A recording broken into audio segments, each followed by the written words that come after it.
Do you feel like you are living your fullest potential? Do you feel like your life is ordinary? Or do you feel like your life is extraordinary?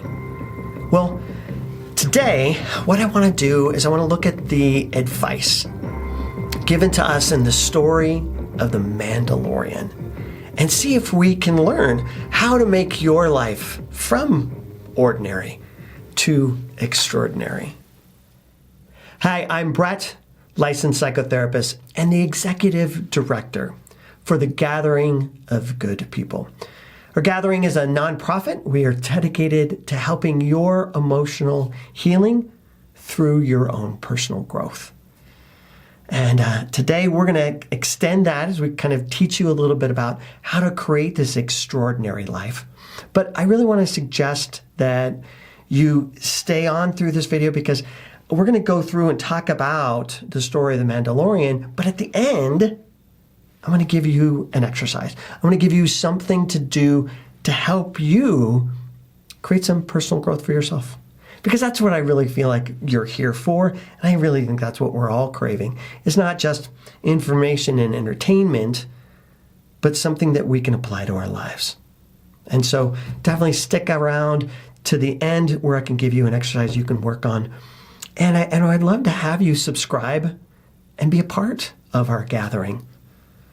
Now, I'm excited about doing this video because I kind of think the Mandalorian's a kind of a cool story. And I believe that we have been using stories since the beginning of the human race.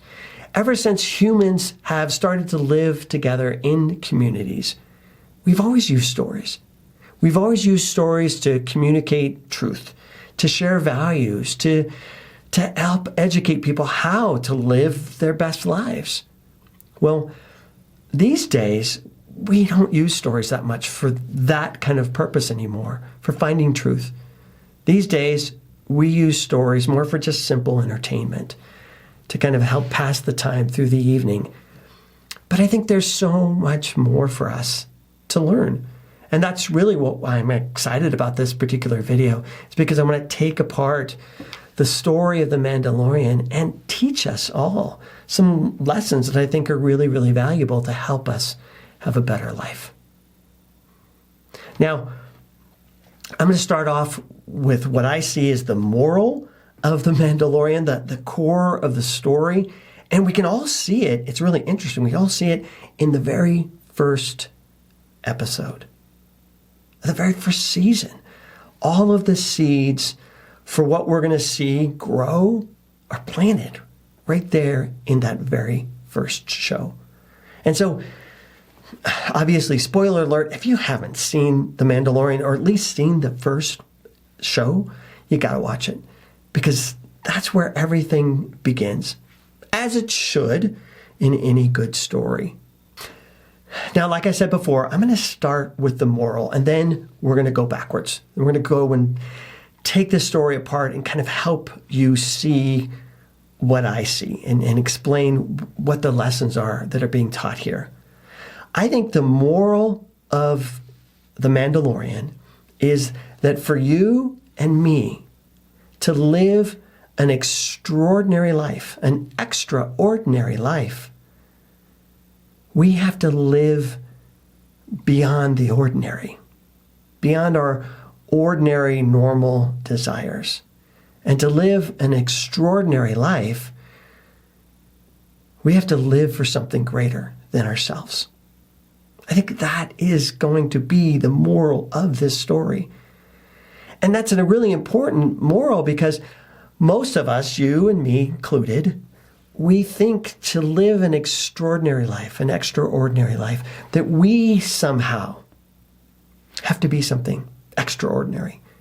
We have to be better than everybody else on the planet. We have to be extra special, which puts us really in competition with everybody else on the planet. And I don't think that's the formula. And I think we're deluded in this idea that for us to live an extraordinary life, that we have to accomplish something extraordinary. We have to do something that nobody has ever done before. And again, I don't think that's true. And I think that's what we're going to learn in The Mandalorian, is that living an extraordinary life isn't about any of that. Isn't about you having to be extraordinary or you having to do anything extraordinary. It's just that we have to live for something more. We have to live something more than just ourselves. Now, let me go through The Mandalorian, take it apart, and show you what I'm seeing. And maybe you can see it too. The Mandalorian starts with this really bad A, kind of Clint Eastwood, kind of this Clint Eastwood scene. You know, have you ever seen the movie Fistful of Dollars? This cool cowboy walks into the bar and he is just one bad dude. And that's what we see here. Mandalorian walks in and there's two guys that are there at the bar and they want nothing more than to clean his clock and to cause some trouble. And what does Mando do? Mando does what Mando does. Here.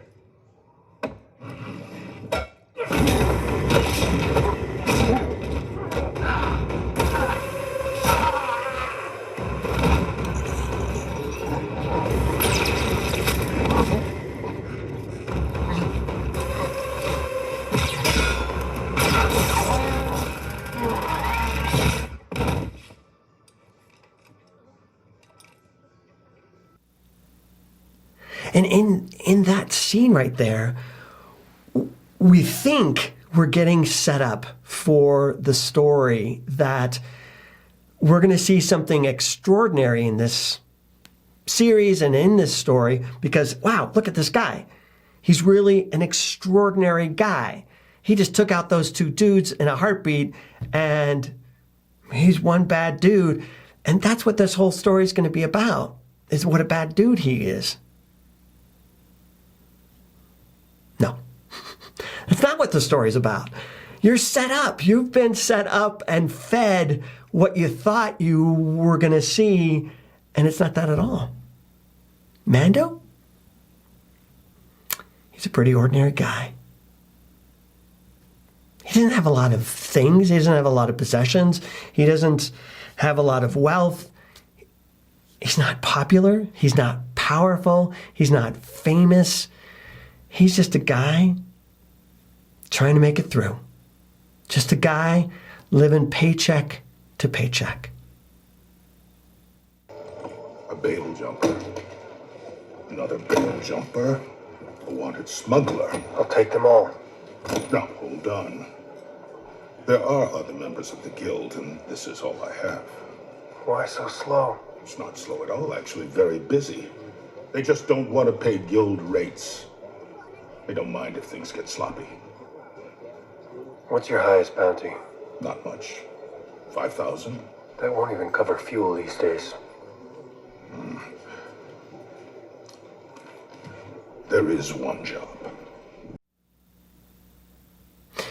As you could see in that last scene, you know, here he is begging for half his pay, what he was promised, and then kind of begging for more work.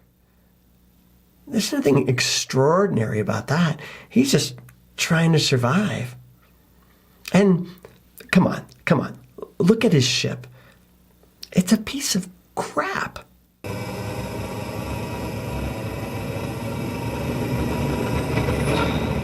Here you are. Kidding me, right? Get out. I'll hire a delivery cruiser. No big deal. They won't come out here and I'll pay for it. Just trying to make it pleasant. Hey, it's time to go. Let's settle up.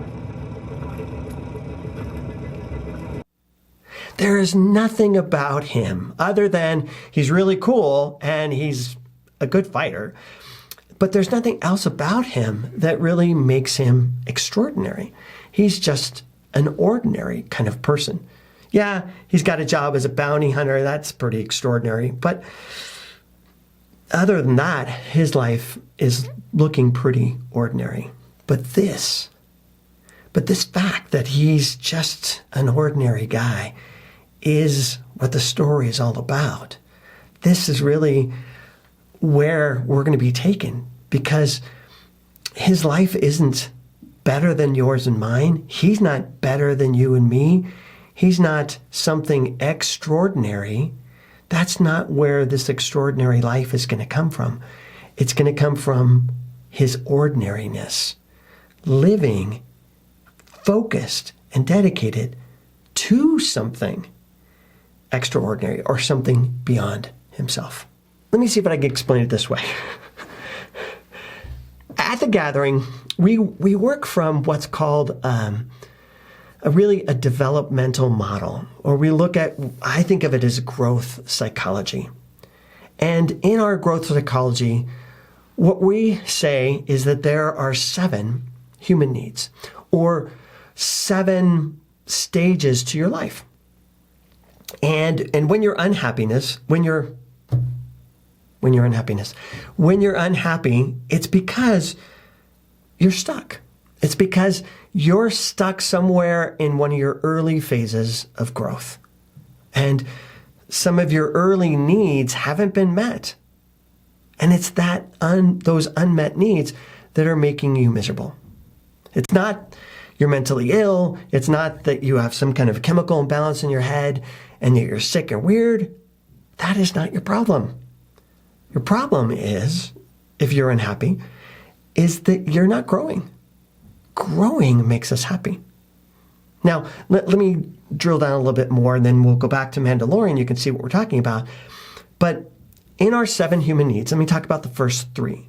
The first 3 human needs are safety, our desires, and belonging. Those are the 3 core things that we need. Those are the 3 core things that kind of set up our psychology. And when you don't have those 3 things, you're not safe, you don't have, food, water, shelter, you don't have people around you, yeah, your life's going to be pretty miserable, for sure. But here's the weird part. If you do have those things, it doesn't make you happy. It's a lie. Society has been lying to us all along, right? There's a shocker. Society's been lying to us because it's been selling us on this idea that if we have our 3 core needs, if we have safety, if we have our desires, if we have people around us, we're going to be awesome. We're going to be set. Well, how many times have you and I all heard stories of people that are rich and famous, powerful people who have miserable lives, who are alcoholics or maybe use drugs, depressed? And in the most extreme cases, the most saddest cases, people that have everything, then killing themselves, committing suicide. That makes no sense. If our 3 core needs are met, and these people have them met in abundance, and their lives aren't happy, why? What's going wrong? Well, it's my belief that these 3 core needs don't make you happy. Not having them makes you unhappy, for sure, but having them doesn't make you happy. Where we become happy is when we fulfill all of our 7 needs. When we're living the life that we're supposed to be living, we're growing through each one of our stages. That's what makes us happy. And particularly the last 2 stages is where we find our greatest joy. The last 2 stages are when we see something greater than ourselves. When we get a vision that there's more to life than us. That's 6th stage. And 7th stage is serving that. Living your life dedicated and devoted to whatever you found that's greater than you. That is when we start to find joy. Think about it. Oprah Winfrey, former President Jimmy Carter. Those kind of people have Bill Gates. Those kind of people have found something that has created meaning for them, purpose for them, something that they can live for. Maybe it's feeding the poor. Maybe it's housing the poor. Maybe it's fighting disease. Maybe it's getting food and water to people that don't have it. But when people find something that they can sink their teeth into, find something that brings meaning to their lives, that's when they're happiest. That's when we have joy. And that's the story of the Mandalorian. See, all through this beginning segment of this first season, he's just living an ordinary life. And we're seeing how hard he struggles in life. It's not an easy life for him. And then what happens? Well, at the very end of that first episode, he meets up and finally finds what we call, through the first season, Baby Yoda. Because he looks like Baby Yoda, of course. And in that moment of connection, everything changes.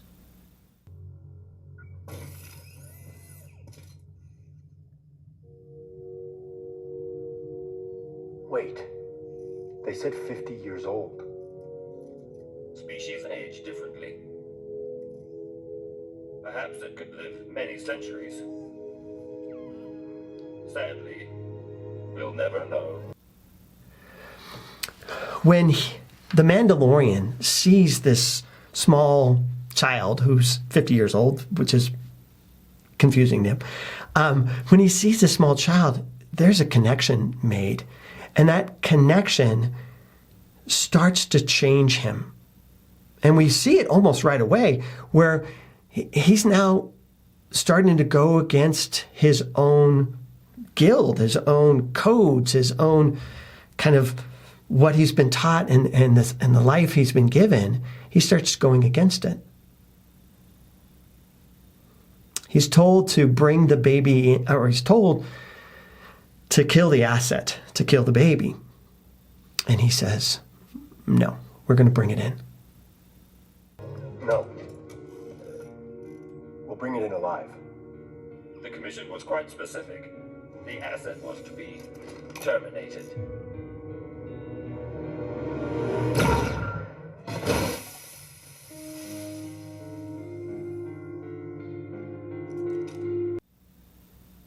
Now, it's true, Mando doesn't like droids, and we're going to see that come out more and more as the show goes on. But what I think that scene represented was a shift in his moral focus from, living his life based on what he was taught and learned to living for something now new and higher. And it's going to be a process. It's not going to be immediate. It didn't all happen in that very moment. But you'll see it throughout the next couple seasons that his life more and more and more begins to change off of what it was, his ordinary life, to something new, this extraordinary life. And he gives up everything, gives up his three core needs: safety, his desires, and community. He gives up all three of those things to protect this child, to serve his new mission, which is to get this child to wherever this child needs to go. And because of that, he gets a bounty on himself. The bounty hunter is now hunted because he walks away from everything that he had to serve this new mission.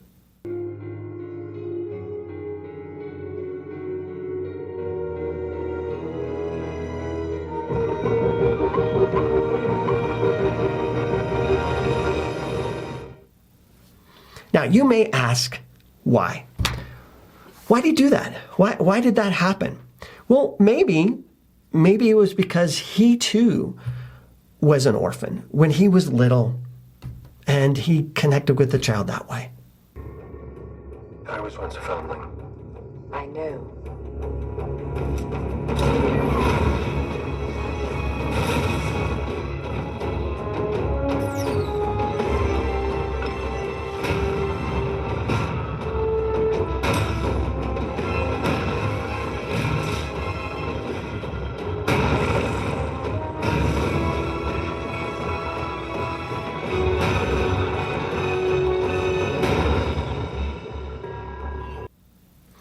that's definitely a possibility. It's definitely kind of maybe an unconscious factor. But I think another unconscious factor could be, and this is where I'm going to geek out with you for a minute, my Star Wars geekiness. I think that was a Namaste moment. Namaste is a phrase that literally means the spirit in me, or the God in me, sees and connects to the God in you, the spirit in you. And I think that's what happened. I think unconsciously, Mando saw, connected with this force energy, this child that's filled with force energy. And he connected with it because I think he too has force energy. I think what we're going to see as this story plays out is that Mando, is my prediction, Mando's going to become a Jedi because he has force as well. So anyway, put your comments in there. Tell me what you think about that theory of mine. It's just my theory. I don't know. But that's going to be my guess. So let's see how that plays out. But now let's focus on you and give you something that you can begin to work on. Because I want to see your life fulfilled. I want to see you live an extraordinary life. I want to see you live a life of joy. And the way you're going to do that is beginning to shift from your ordinary to something extra, something beyond yourself. And so what I'm going to do is I'm going to give you a simple assignment.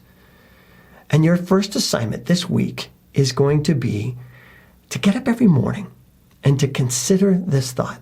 If you want to write about it, you can, or just hold that thought in your consciousness.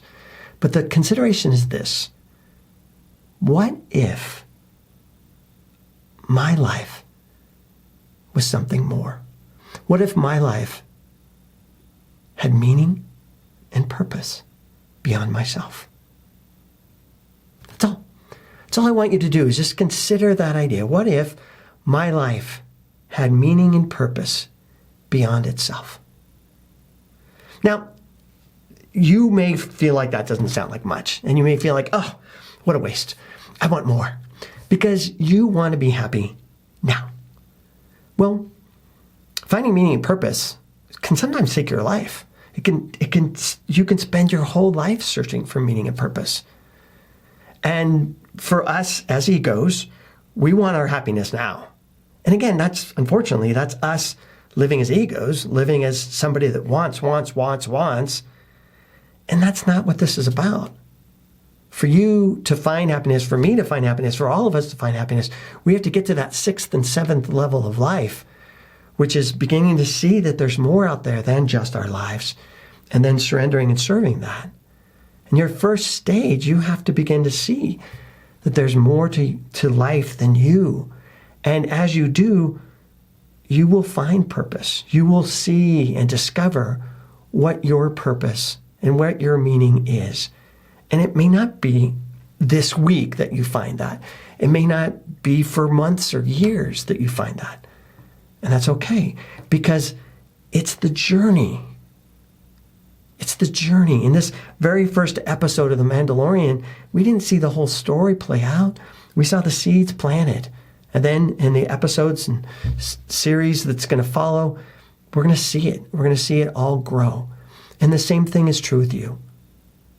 I want to see you grow. So I want you to start this week with this assignment. Just consider, what if? What if my life had meaning and purpose beyond myself? And be open to that idea and just notice what ideas come as you play with that idea. Maybe your meaning and purpose is to send love to people, to support people, to encourage people, to be kind to people. I don't know. Be open to it. Be open to it and begin to play with the idea.